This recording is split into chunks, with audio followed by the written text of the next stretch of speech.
अभी हमारे पास में हैं जन सुराज से मनोज कुमार मिश्र, और ये बेचारे मुंबई में थे और मुंबई से स्वच्छ छवि के साथ में जन सुराज में आए हैं। तो चलिए हम थोड़ा सा जानना चाहते हैं, इन्हीं से परिचय पहले जानना चाहते हैं। सर, आपका अपना पूरा परिचय बताएंगे? नमस्कार, मेरा नाम है मनोज मिश्र।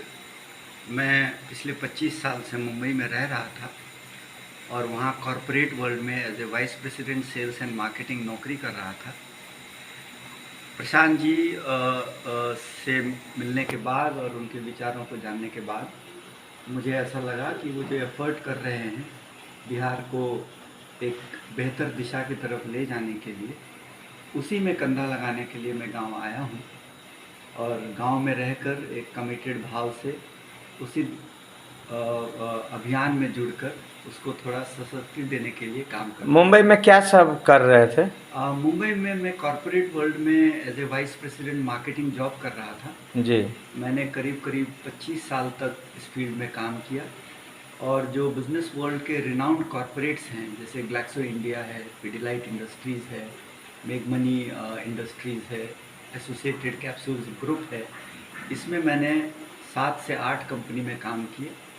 मेरे जॉब की शुरुआत हुई थी 93-94 में और एज ए ट्रेनी मैंने स्टार्ट किया था और धीरे धीरे लैडर में बढ़ते हुए जोनल मैनेजर हुआ, नेशनल सेल्स मैनेजर हुआ, जनरल मैनेजर हुआ, senior general manager. Jan Suraaj में आपको कहाँ से इनका जो है आपको कंसल्ट हुआ कि आप जो है राजनीति क्षेत्र में आए हैं? जन सुराज में मेरा जो संपर्क था वो जब प्रशांत जी ने ऑनलाइन कम्युनिकेशन किया था 2022 में पदयात्रा शुरू होते ही की टीम ने, कि जो मुंबई में प्रतिभावान लोग हैं जो मुंबई से बाहर रहकर अपने अपने फील्ड में कुछ अच्छा कर रहे हैं, अगर वो जन स्वराज के अभियान के साथ ऑनलाइन जुड़ना चाहते हैं तो वो जुड़ें। तो मैंने वेबिनार के थ्रू पहले 2023 के जैन-फेब मार्च में मैंने उनसे कांटेक्ट हुआ था। ठीक। और उस तरह से मेरा उनसे संपर्क हुआ। जब 2-3 बार संपर्क हुआ तो उन्होंने मेरे इंटरेस्ट को देखते हुए मेरा सीवी मंगाया, मेरा बायोडाटा मंगाया। फिर प्रशांत जी से मेरी पर्सनल मुलाकात हुई थी जून-जुलाई 2024 में पटना में उनके आवास में। और जब बातों में जब हमारी डिस्कशन हुई तो उन्हें ऐसा लगा कि मैं भी अपने फील्ड में कुछ अच्छा काम किया हूँ और अगर मैं बिहार में काम करना चाहता हूँ तो उसके लिए मुझे अवसर दिया जाएगा। और उन्होंने मुझे, चूँकि मैंने इच्छा प्रकट की कि मैं गांव के लेवल पे अपने पैतृक भूमि में आकर काम करना चाहता हूँ। मैं मधुबनी जिला के एक गांव है ठरबितिया, जो फुलपरास अनुमंडल में आता है। तो वहाँ मुझे प्रशांत जी ने यह अवसर दिया और मुझे अनुमंडल सचिव की तरह नियुक्त कर डिस्ट्रिक्ट वर्किंग कमेटी में जगह दी। बहुत और अच्छा। मैं उस हिसाब से गांव आया हूँ। जी। आगे का क्या भविष्य देख रहे हैं बिहार का? आगे का भविष्य जो है, देखिए अभी तो पार्टी बन चुकी है 2 अक्टूबर को और मैं पार्टी में ऑलरेडी एक पदाधिकारी हूँ और पार्टी के जो वैल्यू सिस्टम है उसको घर घर पहुँचा रहा हूँ। लेकिन हाँ, मैं ये समझता हूँ कि मैं उन प्रतिभावान युवकों में हूँ जो अगर पार्टी जिम्मेवारी दे तो उसको पूरी निष्ठा के साथ आगे निभा सकते हैं। जी। चाहे वो पार्टी में कोई कार्य हो या पार्टी में कोई पद हो।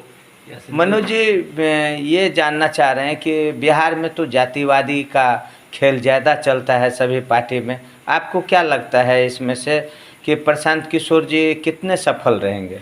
प्रशांत जी का जो कोर वैल्यू है वो अब तक यही, उन्होंने जगह जगह जाकर अपने पदयात्रा के थ्रू सारे जनजीवन को ये एड्रेस किया है कि बिहार की पतन का पहला कारण है जातिवाद की राजनीति। लेकिन अगर आप गौर से देखेंगे तो जातवाद की जो राजनीति है वो धीरे धीरे परिवारवाद की राजनीति में कन्वर्ट हो गई है। हमें ऐसा लगता है, आपको ऐसा लगता है कि जातवाद की राजनीति है, लेकिन ऐसा है कहाँ। जैसा मैं अगर चाहें तो आपको एक उदाहरण दे के बताऊँ कि लोग कहते हैं नहीं, उदाहरण देने की नहीं ज़रूरत है, यही जानना चाह रहा था। दूसरा, आप जो है जो मेहनत कर रहे हैं, जो आप समर्पित भाव से आए हैं, तो आप किस लेवल से आप काम करना चाह रहे हैं यहाँ पर में? आप समाज सेवा में उतर रहे हैं या कुछ आप अपनी भविष्य को यहाँ सेटल देख रहे हैं? इसमें दो तीन चीज़ें हैं जिसमें मैं कार्य कर रहा हूँ। एक जो समाज सेवा की भाव से आया हूँ वो तो करना ही है जी। अपने इलाके के लोगों के लिए। जी। मैंने एक जेनरिक मेडिसिन्स का भी फ्रेंचाइजी यहाँ खोलने का विचार बनाया है जी। जिससे मेरे गांव के लोगों को या मेरे प्रखंड के या अनुमंडल के लोगों को एक जी। सस्ती मेडिसिन मिल सके। जी। जो मेरी कोर एक्सपर्टीज़ ग्रुप है, जी। जो मैं फार्मा में मुझे 25 साल का एक्सपीरियंस है, जी। तो मेरे एक्सपीरियंस के बल पे ये भी एक समाज सेवा हो सके। जी। इसके साथ साथ जो राजनीतिक पहलू है, अगर बिहार को आपको आगे लेकर जाना है तो आपको इसमें सक्रिय होना पड़ेगा। आप बाहर से बैठकर तो नहीं देख सकते। नहीं। तो उसमें अगर पार्टी कोई भी जिम्मेवारी देगी तो उसके लिए मैं पूरा तैयार हूँ, thank you, including fighting a election. Thank you sir, thank you. अगले बार फिर मिलते हैं और जो आप भी जुड़े रहिए हमारे चैनल से, जो हमसे होगा वो करेंगे। धन्यवाद, आपने मेरे से